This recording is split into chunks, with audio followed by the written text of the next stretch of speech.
Nós estamos neste momento a sofrer vítimas não do mau tempo, não é? Porque essas aconteceram logo no imediato, mas vítimas da tentativa de fazer obra, não é? De recuperação. Nós estamos neste momento com 10 vítimas mortais, se não estou em erro, há sempre possibilidade disto ser atualizado, mas dessas 10 vítimas mortais, 5 de facto decorrem da passagem da tempestade, da Christine, mas as outras não. As outras decorrem pelo menos uma do não saber usar gerador, não é? Que é uma coisa que acontece. Pronto, a certa altura começámos a falar dos geradores, um bocadinho como quando aconteceu da pandemia, que eram os ventiladores, e tivemos aqui uma vítima mortal e também algumas vítimas, algumas não fatais, por intoxicação, não é?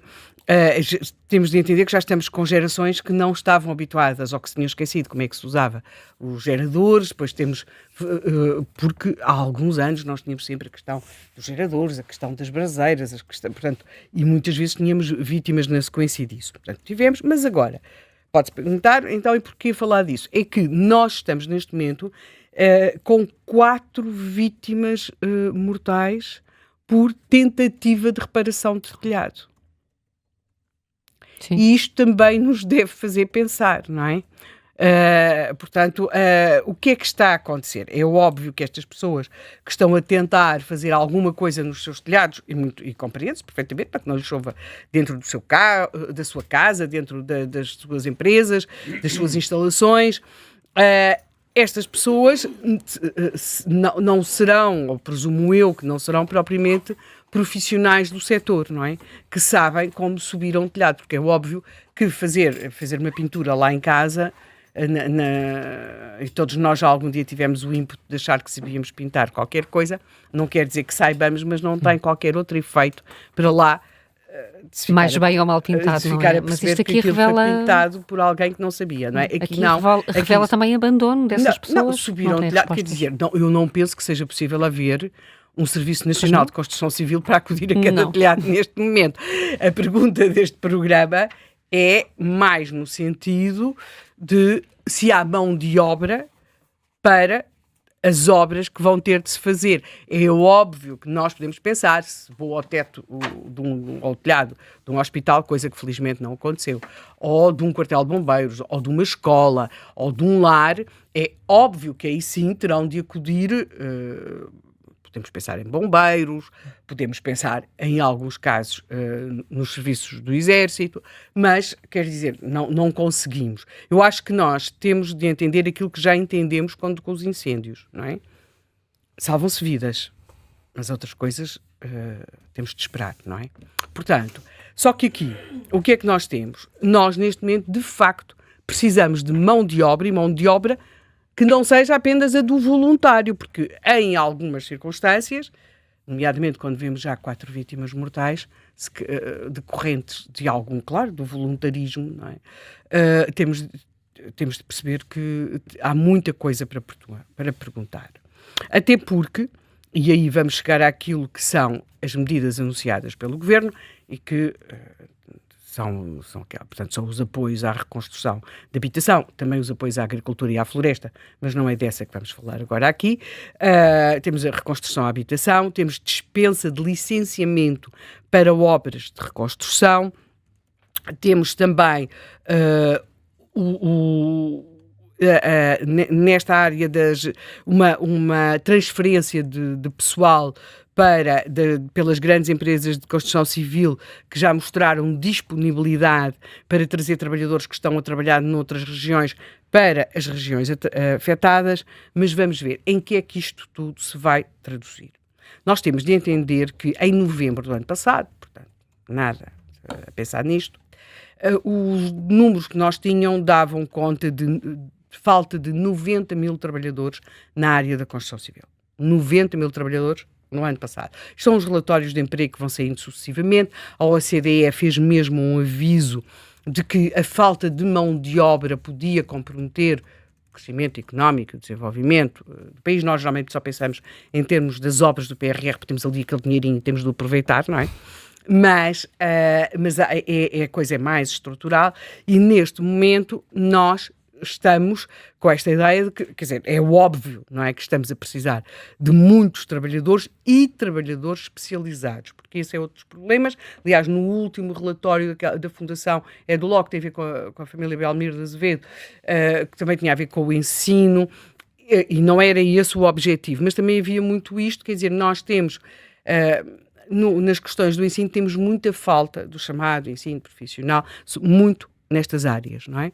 Portanto, aqui, neste momento, o que se pode perguntar é como é que esta carência que nós temos de mão de obra, vai ou não agravar aquilo que se está a viver naquela zona particularmente afetada. Estamos a falar de Leiria, até porque não são apenas casas. Nós temos sempre muito o paradigma do fogo, não é? De alguma forma, o fogo, infelizmente, até pelo nosso contacto com eles, tem, neste momento, e por longos anos de experiência, tem outro tipo de abordagem. As pessoas sabem, os bombeiros, não é? E as entidades municipais e a proteção civil, os sítios onde se pode esperar o fogo. Eu não concordo nada, e ouvi isso de manhã aqui no Observador, que não se tenha aprendido. Não é verdade. Em relação ao fogo, não é verdade.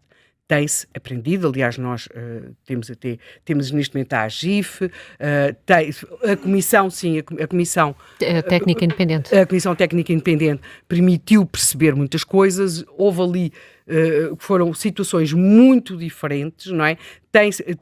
Tem-se aprendido, um país como Portugal, as pessoas têm de perceber, arde.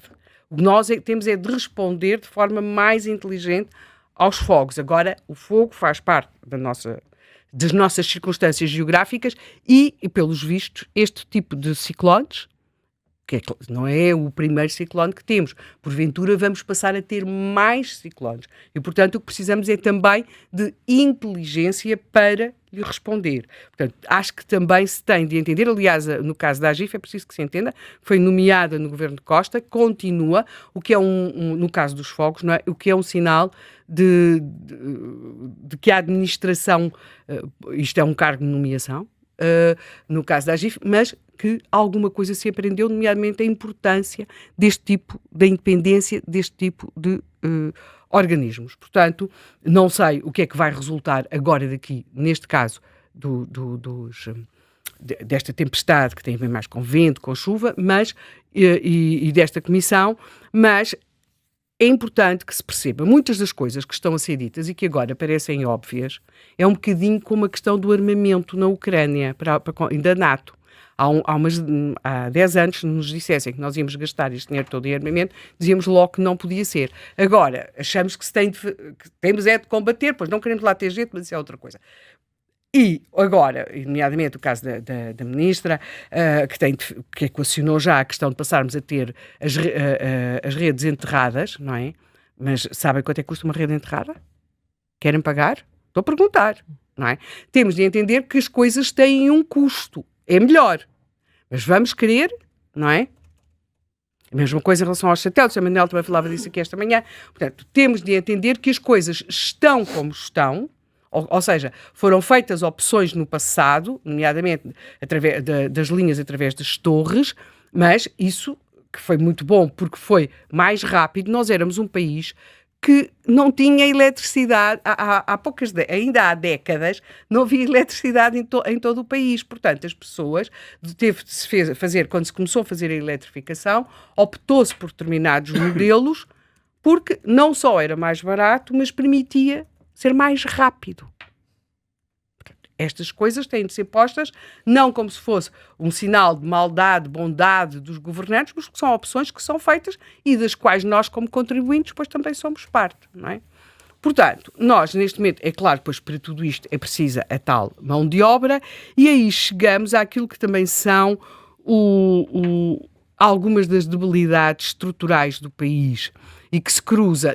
Nós não temos apenas falta de mão de obra qualificada, podemos até muitas vezes ter, com uma oferta razoável, mão de obra não qualificada, mas a mão de obra qualificada, essa sim, falta-nos. E nesta área da construção, falta-nos muito. E nós hoje, isso é muito evidente, consegue-se arranjar operários para fazer demolições, não é uma coisa que implica assim um know-how tão profundo, mas depois quando chegamos às áreas das serralharias, das carpintarias de obra, da canalização, nós fizemos aqui, aliás, um programa sobre inteligência artificial e via-se que uma das profissões do futuro era arranjar telhados, não sei se se lembra, arranjar telhados e canalização. E exatamente no caso do arranjar telhados, porque é que arranjar telhados continuava a ser uma profissão de futuro para as pessoas, não para os robôs, porque isto tinha a ver com a substituição pelos robôs. Porquê? Porque os robôs são muito caros. E se vão a um telhado e não têm muita performance, muita agilidade, é provável que acabem cá em baixo. Está bem? Comparando isso com o valor da vida humana, não é? Há aqui muita ironia. Não, eles não era por isso. Eles achavam que, quer dizer, os robôs não têm agilidade. Não têm agilidade. Não têm. Eles fazem. Nós, aliás, víamos aqui, quer dizer, coitadinhos, eles a dobrar a peça de roupa, quer dizer, que era uma coisa enervantíssima. É uma das coisas mais difíceis, é a agilidade da mão humana, não é? Pronto, e portanto aquilo, para dobrar uma simples t-shirt era aquela dificuldade toda, agora imagina a criatura andar lá em cima. Mas sim, também há sempre esse comentário interior que nós fazemos.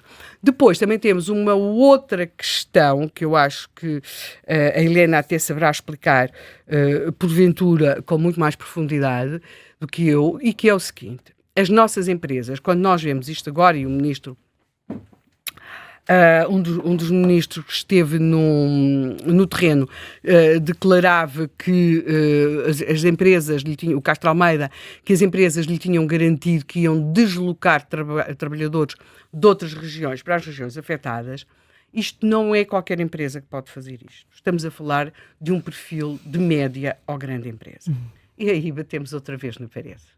Nós temos neste momento nós temos muitas empresas de construção civil, já tivemos mais, mas o perfil de empresas que temos não é de grande empresa. Aliás, poucas têm a internacionalização, 4 ou 5 têm internacionalização, e depois o outro perfil de empresa que temos, que é a média e a pequena empresa, poderem fazer estas movimentações de trabalhadores. Pronto, agora estão a trabalhar numa obra no Porto, têm de ir para a Leiria. Levar trabalhadores implica infraestrutura, capacidade de os levar, de suspender a outra obra. Portanto, há toda aqui uma necessidade de estrutura grande que nós também não temos. Ou seja, o nosso próprio perfil económico da nossa economia neste país, no país que somos atualmente, de alguma forma compromete aquilo que são, muitas vezes, as medidas que os governos tomam na hora e que não diferem nem de governo para governo, nem sequer assim tanto de país para país, porque é o óbvio, não é? É conseguir que as pessoas rapidamente... Helena, mas há uma questão, desculpa interromper, há uma questão que é de base, que é esta: nós já temos muita obra no terreno. Neste momento, a obra pública no terreno... Exatamente. No terreno, eu já nem estou a falar das intenções. É brutal. Nós, em Lisboa, vemos, além do metro, todo o sistema de drenagem, não é? Sim. Temos obras no Porto também. Temos tudo aquilo que... O alegado aeroporto. Eu já nem estou a falar do que está no papel, eu estou a falar do que já está em execução. De obra que está em execução, a requalificação do IP3, que não tenho a certeza que já tenha começado, mas que se pretende que comece este ano. O ponto é, estas empresas... Com 90 mil trabalhadores já em déficit. Exatamente, estas empresas vão buscar a mão de obra aonde para mobilizarem? O ministro pode dizer que as empresas podem mobilizar, mas elas não têm mão de obra sequer para, às vezes, garantir a própria... Para não falar das necessidades de habitação, de construção de habitação. Não só pública, mas privada. E muitos, no caso da habitação pública, muitos concursos ficam desertos. Sim, claro que também, porque eles põem lá uns valores... Mas nem é só pública, é privada também. As empresas depois também são racionais e querem construir naquilo que lhes dá maior retorno, que é a habitação privada de gama alta. Não é? Portanto, há aqui, de facto, um constrangimento muito significativo, Sim. nós vamos ter convidados que com certeza nos vão explicar isso, há aqui constrangimentos muito significativos em matéria de mão de obra, que a política de imigração, que eu entendo, não estou a criticar, a política de imigração do governo pode ter criado uma restrição adicional, que eu entendo, porque há várias restrições aqui, que é a restrição cultural, a rejeição, tudo, eu entendo perfeitamente. Mas há aqui uma agilidade que o governo vai ter de ter, quem diz o governo, o Estado, de viabilizar imigração, porque senão não vamos conseguir. Porque nós nunca temos conseguido captar imigração, estou a falar com I, qualificada. Nós conseguimos muita mão de obra não qualificada. E porque também, e como é óbvio, nós não temos alemães a emigrar para Portugal, porque depois também temos de ver os parâmetros de construção. Mas nós precisamos é de pedreiros e eletricistas. Sim, os alemães também não são pedreiros e eletricistas. Quer dizer, mas apesar de tudo tem bom ensino profissional. Mas já, os ucranianos os ucranianos tinham excelente ensino, não é? Os russos ou toda essa gente que vinha de leste tinham excelente ensino.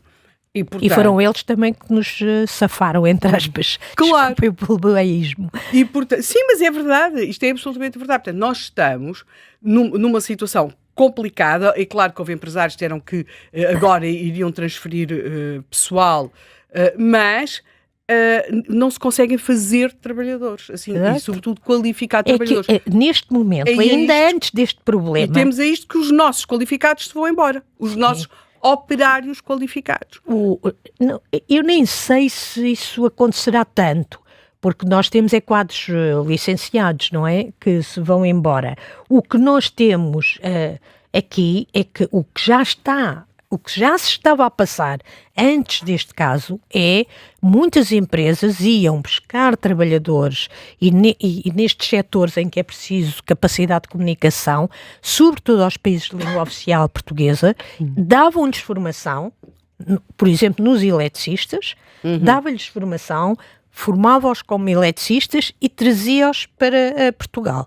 Isto é possível fazer isso, mas como há pouco dizias que só as grandes empresas é que vão ter capacidade de mobilizar os seus trabalhadores, também só as grandes empresas de alguma dimensão é que têm capacidade de, organizadamente, com os serviços do Estado, irem buscar pessoas, darem-lhes formação e depois colocarem-nas no mercado de trabalho ou contratarem-nas como isto já estava a acontecer, sobretudo relacionado com a falta de eletricistas, com a falta de eletricistas. E eu só estou a ver essa forma de funcionar e as associações patronais podem ter um papel importante em ligação com o Estado, porque isto aconteceu, por exemplo, há um caso famoso dos motoristas da Carris Metropolitana, em que foram buscar muitos imigrantes. Mas esse é um caso famoso. Atrás desse caso famoso, há muitos outros casos de empresas que estão a contratar desta maneira.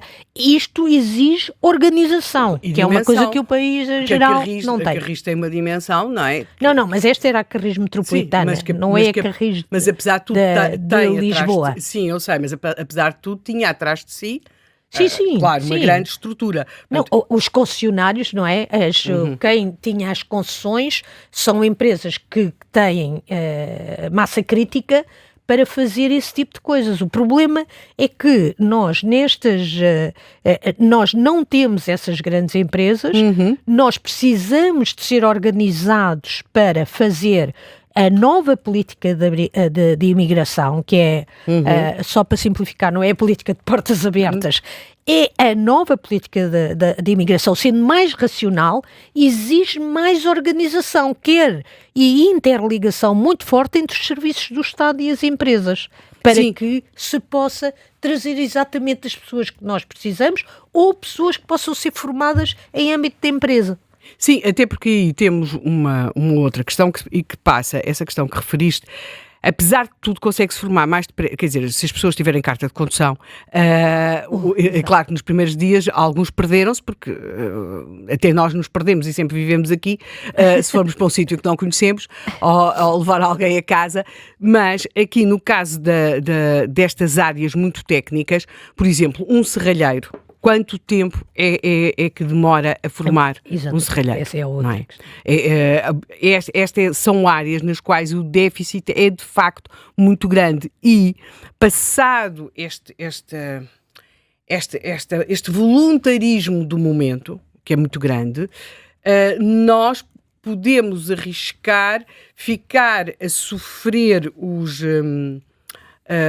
as consequências da passagem desta tempestade durante muito mais tempo. Por um lado, que a reconstrução não é apenas, e quer dizer, mesmo assim, como acontece no caso dos incêndios, porque são habitações próprias, nós aqui estamos com indústrias. Exato. Não é? E, portanto, há numa zona muito rica, a zona de Leiria. Claro, não é um turismo em termos de pequenas e médias empresas industriais. Não é um turismo de habitação que está a arder, sem qualquer desprimor para os turismos de habitação, não é um café, não é uma casa de férias, não, é muito mais do que isso. Por outro lado, nós estamos numa zona, ela mesma, muitas destas indústrias trabalham elas também com trabalhadores imigrantes. Estou a falar imigrantes com I. Eu lembro-me que uma das primeiras emissões que fui fazer fora com a Rádio Observador foi precisamente em Leiria. Nós fomos no mercado de Leiria, fomos com o João Miguel também. Ao mercado de Leiria. Eu depois não regressei para Lisboa, fui ficar, porque isto tudo acontecia próximo do fim de semana, e fui ficar numa praia ali ao pé. E desloquei-me para esse sítio de Uber. E quando estava, o Uber também era conduzido por um cidadão não português. E quando estava a fazer o percurso, apanhei a hora da saída das fábricas. Não é? E, efetivamente, parecia que estava noutro país. Porque eram estrangeiros. Eram estrangeiros, a maior parte deles seriam, pelo aspecto, porventura, originários do Bangladesh, da Índia, de um sítio assim qualquer, do Nepal. Indostânicos. Depois, e portanto, era muito isso que se via. Portanto, agora, será também importante fazermos aqui uma pergunta, e que é, estas pessoas têm de certeza segurança social. Porque em muitas, aliás, isso percebe-se na reportagem aqui do Observador, em que era dito que, aliás, havia uma senhora que dizia, vamos ver se vamos todos para o fundo de desemprego, não é? Se conseguimos, quer dizer, porque... E, nestes momentos, coloca-se aqui esta questão, não é? Que tal como já se colocou durante a pandemia, e que é os casos mais graves durante a pandemia que aconteceram, do ponto de vista social, não estou a falar do ponto de vista sanitário, estou a falar do ponto de vista social, são aquelas pessoas que, trabalhando, e às vezes trabalhando muito, não fazem descontos para a segurança social, ou porque os seus rendimentos são tão baixos que consideram que se fizerem descontos para a segurança social não lhes vale a pena trabalhar. Estou a pensar, por exemplo, não tem nada a ver com aquela área industrial.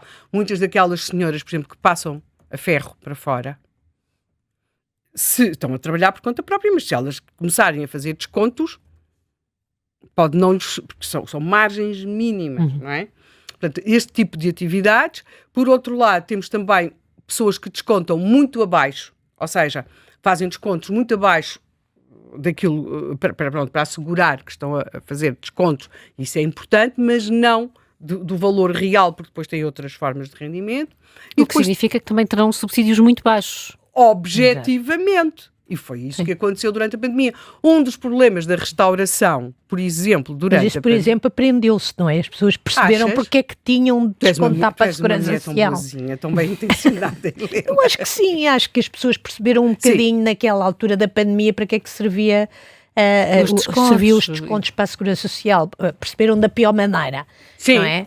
mas acho que perceberam melhor, não estou a dizer que passaram todos a descontar, porque o dinheiro faz falta e as pessoas... e os descontos são muito elevados, Exato. sem dúvida, não é? Exato. E, portanto, e depois temos aqui ainda o terceiro grupo ao qual eu quero chegar, que é exatamente o de muitos trabalhadores que estão em Portugal imigrados. E porquê os imigrados? Não é porque a sua situação é muito mais frágil, porque as pessoas, quando têm uma rede familiar, apesar de tudo, há sempre um apoio. Quando não têm uma rede familiar, a fragilidade torna-se muito mais evidente e podem ficar muito mais abandonadas. Daí a importância, que às vezes nem sempre é bem compreendida, por razões políticas pelas mais diversas partes do espectro, que é a importância da imigração legal.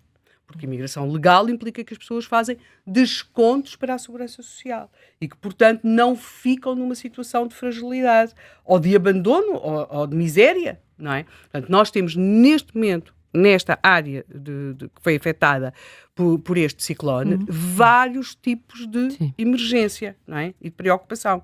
Mas não te parece que essa questão da imigração ilegal está, de uma certa forma, resolvida, debelada com as medidas deste governo? Não fazes ideia. Porque um dos problemas da imigração ilegal é que, como é ilegal, nós não sabemos qual é a dimensão dela, não é? Mas as medidas que são criadas mas é mais difícil, dão-nos mais muito mais garantias. difícil, mas seja como for, acho que tem de haver uma verificação, porque nós podemos estar com pessoas que podem ficar sem rendimento, não é? O sítio onde trabalhavam, o telhado voou, a indústria não opera. Claro, e não consegue mesmo operar, claro, e eles podem ficar numa situação. Portanto, eu acho que aí nós temos tido geralmente nestas crises, há sempre um ministro que geralmente por problemas de comunicação se torna no ónus da questão, parece que o bode expiatório, não é? Em todos estes casos. Agora, nós temos aqui vários casos de várias pastas, nós precisamos de perceber o que é que a pasta da Segurança Social, do Trabalho, vai fazer nesta área, não é? Um dos ministros que se tem esforçado em ter comunicação para a sua área setorial é o Ministro da Educação, Fernando Alexandre, anunciou que as escolas reabrirão todas, ou quase todas, na quarta-feira. Ouvimos agora o autarca da Marinha Grande a não garantir que isso seja possível. Ele não disse, o todas foi minha. Eu disse quase todas, claro. Não é? E depois corrigi. Mas, portanto, isso é importante. Precisamos de ter também, certamente, explicações. Há uma área que parece ter estado a funcionar, que era geralmente a ministra que estava sempre todos os dias nas notícias, que era a ministra da Saúde. O Hospital de Leiria, que é um hospital que nos dá sempre muito mais notícias, sobretudo durante o verão, mas parece ter estado a responder a este tipo de situação. Mas isso é interessante, não é? É olhar na perspectiva do o que é que está a funcionar, aquilo que não está nas notícias está a funcionar, não é? Pois, mas também não houve uma grande preocupação, à exceção de Fernando Alexandre, que tem dito, está assim, vai abrir, não sei o quê, não se vê o mesmo, por exemplo, da pasta da Ministra da Saúde. É quase como se estivesse feliz por não aparecer, pois, não é? Agora não é a minha vez. Acho que seria importante aqui percebermos também, pela parte da administração interna, o que é que se passa com a questão, para lá de muitos outros assuntos, também com a questão da segurança. As pessoas são muito sensíveis às questões da insegurança nestes momentos e que se coloca de uma forma completamente diferente daquilo que acontece nos incêndios. Porque nos incêndios, em geral, nunca ninguém se queixa a seguir. Estamos a falar de zonas com muito poucos habitantes, não é? As pessoas não se queixam de não, neste caso queixaram-se muito. E, portanto, aqui estamos numa zona urbana e onde há muita coisa para roubar, no sentido de quem vende depois os materiais roubados, não é? Quando há uma corrida a geradores, não é? Ou que se alimentam de combustível, não é? Isto e não entra só, tudo aqui. Quando se rouba os cabos, não é? Os cabos, o cobre, não é? Portanto, acho que deveria também haver outro tipo de comunicação. Eu percebo que está tudo muito centrado na ida do primeiro-ministro, mas quer dizer, os primeiros-ministros é para mostrar que está ali o poder. Nós precisamos de ver, de facto, as coisas mais a funcionar nesse sentido. E daí que se esteja a valorizar mais o perfil dos ministros mais políticos. Temos tido aqui o maior protagonismo de Pinto Luz, Castro Almeida, o que se percebe, porque têm pastas que permitem isso, e realmente Castro Almeida fez aquilo que faz um político experiente, não é? Claro.